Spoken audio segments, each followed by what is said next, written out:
My brother's dying. Get help. Help him. Fuck you, little brother. When that happened, I laughed so hard, man.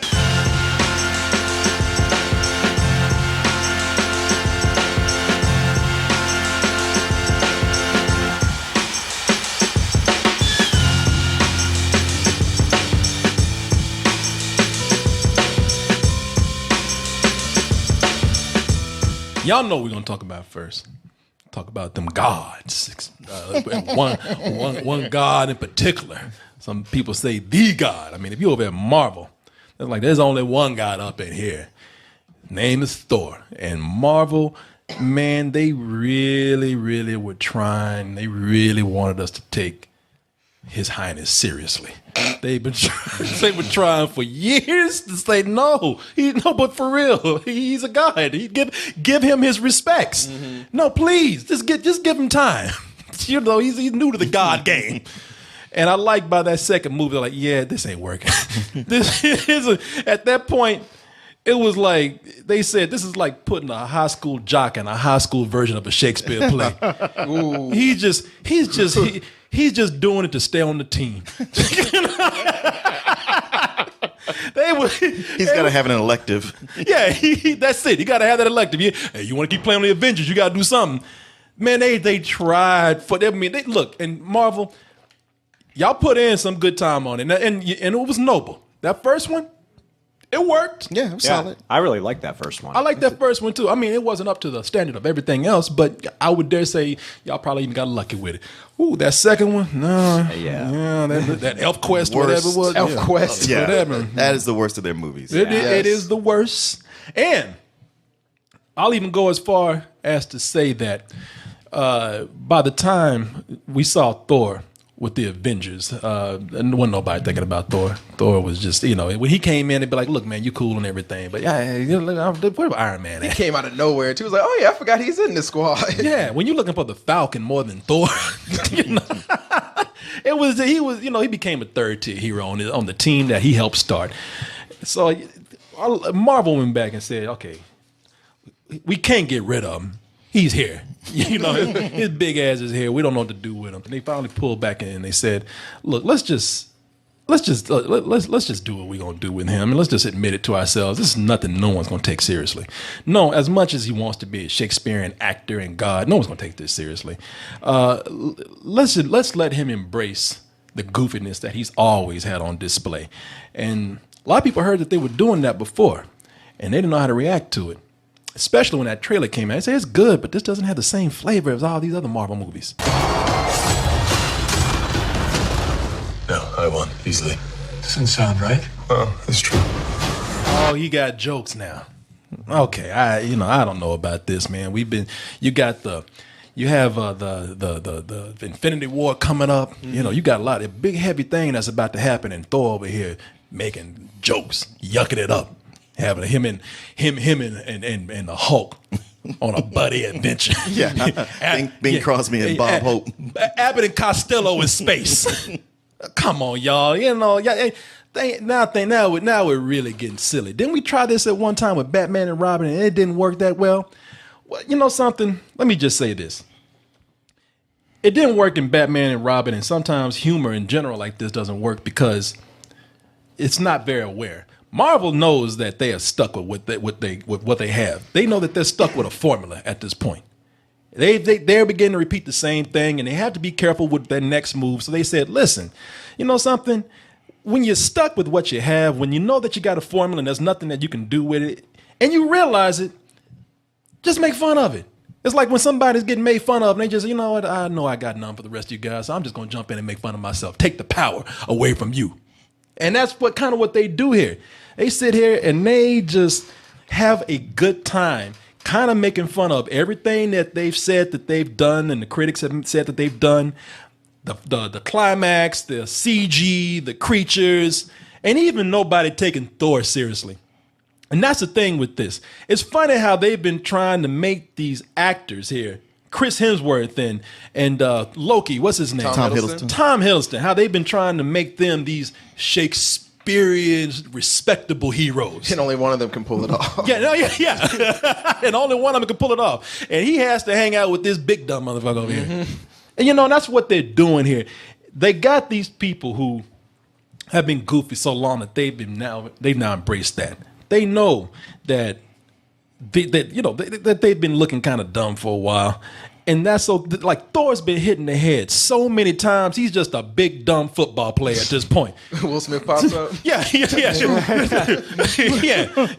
Thor got a space concussion. Thor just dumb. I'm sorry. Thor just goofy, man. He's a big old pretty boy. And ain't any girl that's sitting down with him just waiting to fuck. She ain't listening to a word he's saying. That's not different than he is in the comics. Yeah, and that's like, no, I know, and I've read some like those New Avengers and shit. Just girls listen to him because he's a himbo. Yeah, and he's got shit to say. They're just like, I'm dealing with you because I'm just waiting for you to take that shirt off. But you ain't saying shit. Your brother Loki already got a chick. So I'm stuck with you right now, and that's the thing about it. It's like Thor is goofy, and little brother Loki got some dignity in what he's doing. Everybody's kind of respected him, but unfortunately, he's stuck with his big brother who's going to beat his ass if he doesn't do what he says. That's pretty much the deal that they got. Little brother got to do whatever big brother said because he's bigger than him, will whoop his ass. And here's the thing about the film. It works. And there are moments where in the movie, like this coming up right here, the relationship between Chris Hemsworth, Thor, and Loki, it's very funny because this is the first time we see them get away from all this, that again, this whole Shakespearean family drama. Sure, brother, you didn't love me, father didn't love me. Like this one is just kind of like, shut up, you knucklehead. They're behaving like big brother and little brother, and they try to pull that stuff off, that serious drama, just for a little while. But be known in this movie, if there's a moment, even a small moment of drama here, it's going to be followed up by something extremely silly and goofy. Probably for the best that we never see each other again. That's what you always wanted. We are not doing Get Help. Get help! Please! My brother's dying! Get help! Help me! Fuck you, little brother! When that happened, I laughed so hard, man, because I looked at this and I knew we've seen that gag before. Help, my friend, my brother's hurt. I didn't expect him to pick him up and throw his ass like trash. Treat him like a fucking bowling ball. Why don't I get to throw you next time? Could you? You're not. Then, it's moments like that that just it kept catching me off guard because we're so used to seeing them in a different way. Not like this, and no matter how silly they get, they always take it to another big brother, little brother level here. Those moments were great. They talk about how this is a Hulk Thor buddy movie. It's more of like a Thor Loki buddy movie more than Hulk and Thor. They kind of switch off back and forth. Yeah, it's almost equal screen time. I love the way Thor's right here like, yeah, strike.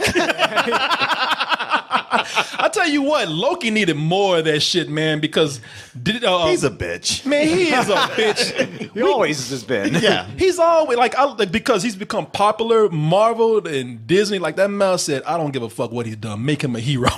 And he's a murderer. We keep forgetting that he is a cold-blooded murderer. The Avengers, he's just murdering people. But him being the god of mischief, he's such a scorpion. It's like even when it's in his best interest to help out, he has to do something shady and just kind of laughs like, you know me. I know. I love it, man, because he is such a fucking weasel, man. Yeah. But we keep forgetting he's a weasel that tried to commit genocide at one time. Yes. And now in this movie, they're like, they really do treat it like, oh, little bro, you're all right with me now. No, he's a bitch. They're gods. They live forever. Yeah. I guess what are you going to do? Something to entertain yourself. You tried to commit genocide, but you were really bad at it. We still love you, bro. I guess there is no capital punishment for a god. They bring his ass to Texas. We'll find a way. That's I still say fuck this dude though. I do not like Loki. Every time they try to make him a good guy, like fuck this guy. That's because you don't have a little brother. I was the little brother. That was me. Exactly. That was me and my big brother. My brother would come in, hey Corey, let me ask you something. What's that? Hey, what's this, man? Oh shit, Mark, don't do that. You have a problem with shit sticking to your fur? Yeah. What did throwing me into a group of people have to do with shit and wiping your ass? This is as I said, this is a buddy movie in many ways. They keep pitching it as a buddy movie with Thor and the Hulk, and you know what? And I would say that again, it's not as much they pitch it that way, and they don't do it that much. But when they do it, it works. One, because this is something I really don't like about Chris Hemsworth, because I'm talking trash about him as Thor, and it was fun that way because I'm got my own Loki-ness going on. I'm kind of petty too because I'm like, well, yeah, he's big, he's pretty, he probably get all the girls that he want, but he's big and dumb. And now watch this, and Chris Hemsworth, he's found his calling, man. For real. This is like John Heder with Napoleon Dynamite, where whenever he's in something else, you're like, dude, just be Napoleon Dynamite. Why are you fucking around? Yeah. And now it's like, seeing him in something, it's like, just put the cape on. But pick up your hammer. But he's funny. No, that's what I'm saying. He does it so perfectly. Chris Hemsworth is a comedian. When I say this, like his comic timing in this, and this is, make no doubt, this is a comedy. It's a straight up comedy. There ain't no slash this slash that. It's slash comedy and comedy. That's what you're gonna get here. And his comedic timing with this is great. This guy, Thor, being this character here, this is who this character should have been, and that's what. And Chris Hemsworth is just a natural at it, man. Mm-hmm. I really like. It's not by accident. There are moments where it's like, wow, you should do more comedy, man. Well, there was always little bits in the Avengers movies that kind of set it up for this, where you could see like, all right, well, he knows how to play this when it's given to him. I know. Now you have a comedy director who's just that's his whole thing. Yeah, I was like, fuck, he's big, he's pretty, and he's got talent. Shit, fuck this guy.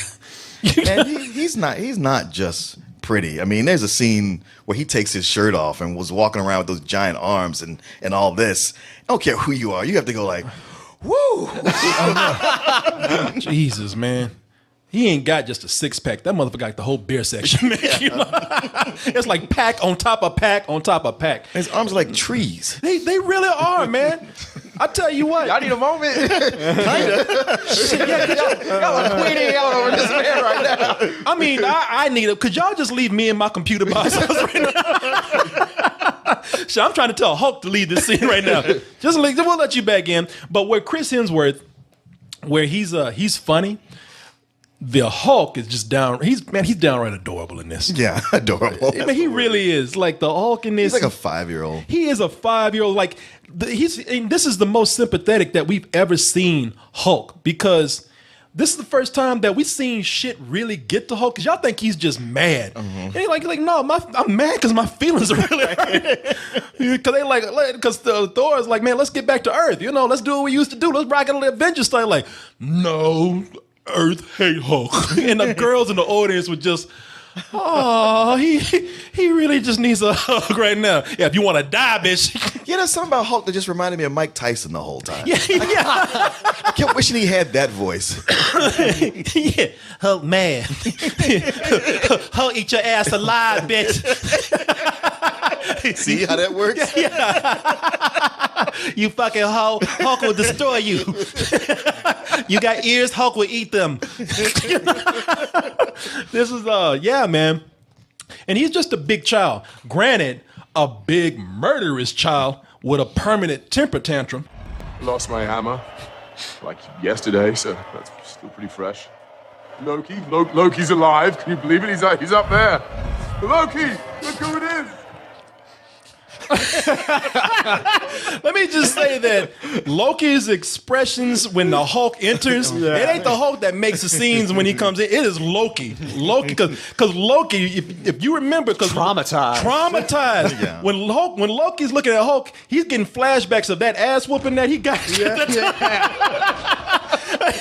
Like he remembers all too well that shit he was trying to talk and got that ass beat.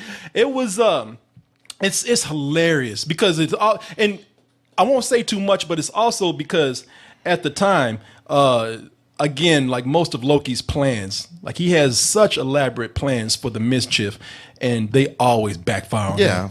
Yeah, he's Wile E. Coyote. But how did you like? Now, the Hulk in this, it's a full CG character, as you've seen. And I will say that in a colorful movie like this, even when you see him, and this is the time we've seen the Hulk have the most character, but it's so obvious that he's CG. Sure. And I don't know how many people will like this and how many people let it slide. I myself really loved it because the movie is such a cartoon that I could take it. How'd you feel about that? It is so much of a cartoon overall, but it's one of these things where when you have a CG character, the only way to get the audience to not focus on that is to give them lots of personality. And that's what they do here. I will say that the only thing I don't like about the Hulk in this movie, and I'm not going into straight complaints of the movie yet, but I do think that because it's a comedy, they let a lot of details slide. And one of those is they never explain why the Hulk is more intelligent here. Or do they? They never explain why he's more intelligent here than he is on Earth. Yeah, they do. Oh, do they? Okay, you don't have to say. They don't come out and go well, this is this, but they do say something that leads to why that is. Okay. And I could tell you I was afterwards. going to say, I figured out he was able to fly a spaceship to wherever he went. He was smart enough to have some emotion, I guess. No. Yeah, tell me right after. Like I said, maybe I didn't see it. When I tell you, go like, oh, well, okay. But this is as I said, it's when him and Thor are together, it's hilarious, man. Even when they have him and Bruce Banner, when you have Mark Ruffalo together, it's great. But I really love the moments that it is when it's Thor and just the Hulk, because like Loki and Thor, it is a big brother little brother relationship, except that this is my baby brother right here who's big enough to beat the shit out of me. But it's and I love the way everybody, and they didn't go into it a lot, but I love the way when we arrive, they don't give you too much of Hulk's backstory. You already come in the middle of it, because I love the way they introduce it. Like, who is this mysterious guy? We already know who it is, but I love the way everybody loves Hulk so much that they made paper mache Hulk mask. They're like at an NFL game, where everybody loves Hulk so much that he's a champion here. I like the way they introduce him with building his legend up before we actually see him enter. If I got into some disappointing things, you get in these movies, they never use this man too much. Idris Elba, he's always like, why am I even here? Yeah. Is that it? Yeah, is that what y'all just gave me thriller eyes and that's it? Well, he had an important role. He just wasn't a big speaking part, but it was important. Yeah, it was more like we have to put him here and have him do something. Yeah, go stand over there, man. I mean, he's Heimdall. He's just really the bridge watcher. The bridge ain't around no more, is it? So like, what's he doing now? Oh, they brought it back. Yeah. Okay. Yeah. He kind of dropped the ball on his job. They brought me back. He kind of went on a lunch break and didn't come back for a while. Shouldn't have you been fired for that? Yeah. Nah. Okay, what you mean I ain't got no more job? Man, brother, you took a 2-hour lunch break. In this case, a 2-week lunch break. But it's they never done a whole lot with this character, and I thought that there would be something to do with him. In this movie where they're giving these characters a little bit more to do that we've seen for a while. Actually, no, that is not the case. Let me just say that he's lucky to get what he has, and I'll explain that in a little bit. Now, as far as the other cool characters go, I have to say my favorite new character, and I didn't think I would like him, because for one, this guy is always slimy, no matter what he's in. No matter what Jeff Goldblum does, I don't care how cool. Yes! I'm so glad to hear this. No matter what Jeff Goldblum does, no matter how much of a good guy he's supposed to be, he's always slimy as hell. Like in Jurassic Park, that fucking laugh.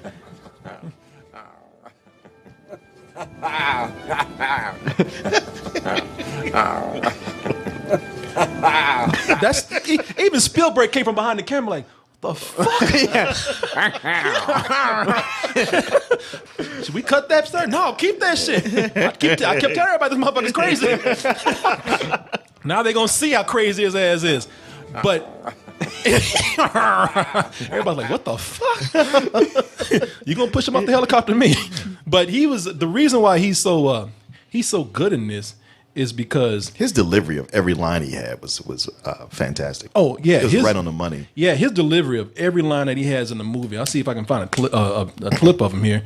But everything that he does in the movie, and let's see, let me see if I can find him. There he is. Let me see. There he is, right? He's the Grandmaster. He's even looking like, damn, I am kind of creepy. But this guy.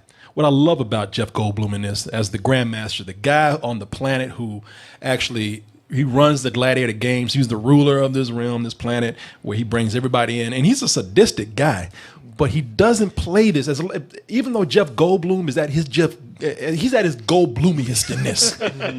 But he doesn't play this in any kind of slimy, villainous way. Yeah, he's not twirling his mustache. He's not evil, but he is sadistic.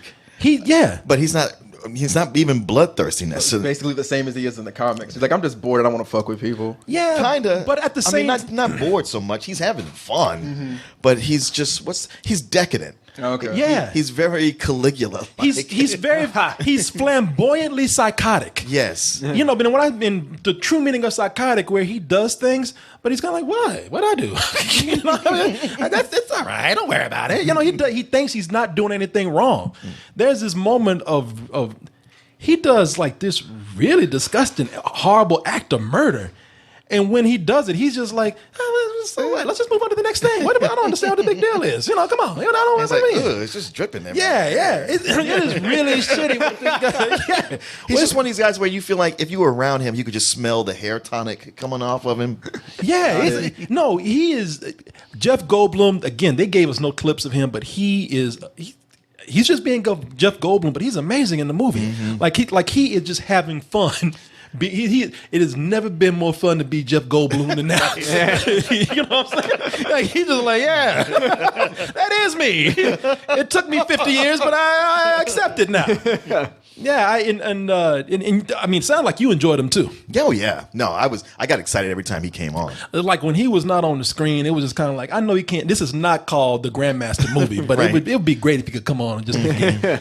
Let's see. You know, there's a big contrast between what you see with a villain like the Grandmaster and you see with Cate Blanchett. Yes, as Hela. Yeah, Hela. She when she comes in, she's the villain that we are talking about. She just sneers. She just has that, you know, that Catwoman demeanor about her. Everything. She's Maleficent. You know what? She is Maleficent, right? Right up to having the same horns as Maleficent almost has. She even had to out Maleficent. She gave herself deer antlers. You got 2 horns? Well, I got 16. What about that? Like you're gonna be in a bar one day and Hela's head gonna be on the wall. But with this character, you know, everything has that Catwoman demeanor. Everything she says has to be followed by, and it's not a good villain, man. You know, especially for a woman. We see these women villains like Maleficent do it all the time, and also in every scene, she's using her hips a whole lot. It's almost like she's sexy as fuck. You know, I ain't gonna. I hate it, but pick one. No, I hate the villain, but she's fine as hell. It's just the case where she's just moving her hips so much. It's like, damn girl, you hot. Yeah. Yeah, you don't have to like overcompensate like this. You hot already. You're good. Neil.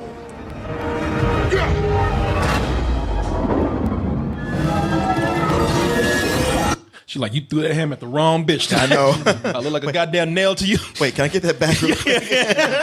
And you should see because Thor, that's like a cheat code with him.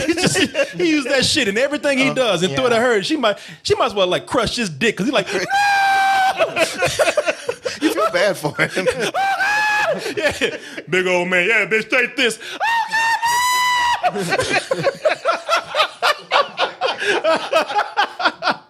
Yeah, man. You know, it's and it's funny that I will say with that's good to see that he's been using that hammer so long. Almost. Yeah, you realize it's become a crutch. Yeah, because he uses it as a boat rotary. He uses it as a helicopter. Well, plus he gets into a confrontation and talks shit and goes, yeah, just watch this. Yeah. Yeah. And the minute he's like, oh, And I gotta tell you, this movie addresses something like, he sits up there and waits for 5 minutes for that hammer to come. You're like, how much shit is that hammer breaking on his way? Yeah. And yeah. In this, you hear it go through about 10 China shop stores. You hear that cat. And he's just like, I'm sorry about this. Yeah, you hear like a car alarm go off. You hear a motherfucker in the back. All right, motherfucker, that's my hand. That dude from SpongeBob, my leg.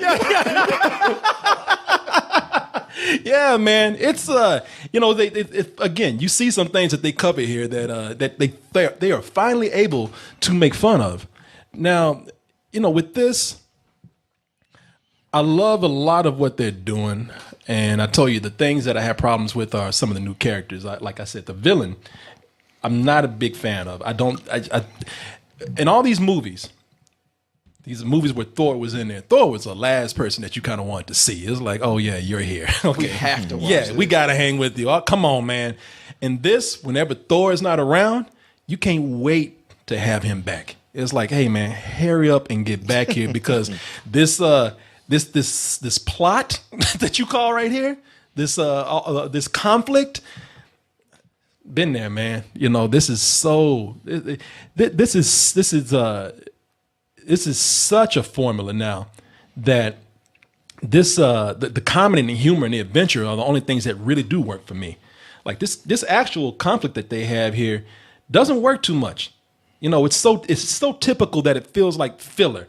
And what I was talking about, that they just cast the characters aside, like Idris Elba's lucky to have the screen time that he has, because there are other people in these movies that we've hung with, we've grown with, we got to know. And with this, it's almost like they are saying in a way, don't tell nobody, but we're kind of rebooting Thor right now.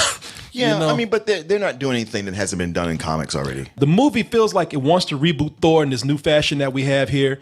He's not going to be funny all the time. There's no way he can always be in a comedy. But it's almost like they want to say, "Hey, look, it's the new fun Thor." Even when he's hanging out with the Avengers, he's probably going to be the new funny sidekick. And with this, it almost feels like they just want to rush to what they know works here, the fun stuff. They want to get to the humor. Well, I had a question about, especially because we saw all these trailers and it's playing all this fun music and it's really colorful. It looks very similar to Guardians of the Galaxy. One of the things that Marvel's been really good at is separating their movies and they're like, all right, Captain America's more the real rigid spy games. Guardians of the Galaxy is the fun stuff. Does this feel like it's kind of dipping into their lane? Or? I'll let Martin answer that. Yes. Okay. But I would say the thing about this movie to me, the thing that stood out was that, wow, this is a movie that I was hoping I was going to get with Guardians of the Galaxy 2. Mm-hmm. Where it's a good balance of the action and the adventure and the humor,